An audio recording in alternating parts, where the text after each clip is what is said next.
టెంపుల్కి వెళ్ళొచ్చు, తిరుమలకి వెళ్ళొచ్చు అంటే అందరూ చాలా ఆశపడ్డారు. కానీ ఏమైంది?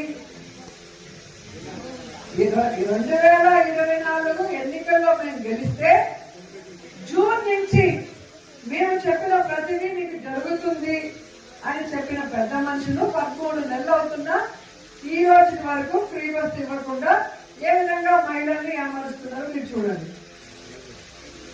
నేను అనేది ఎలక్షన్స్ వస్తాయనగా 1 ఇయర్ ముందో 1.5 ఇయర్ ముందో ఇచ్చి మేము ఇచ్చేద్దామని మళ్ళీ ప్రజల్ని మోసం చేయాలనుకుంటారు, మళ్ళీ మహిళల్ని మోసం చేయాలనుకుంటారు.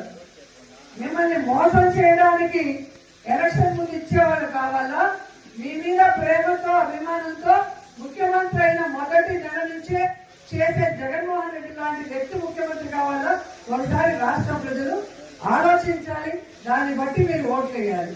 ఎందుకంటే ఒక్కసారి మీరు తప్పు చేస్తే మేము అందరం కూడా కష్టపడుతున్నాం, రాష్ట్రం నష్టపోతుంది.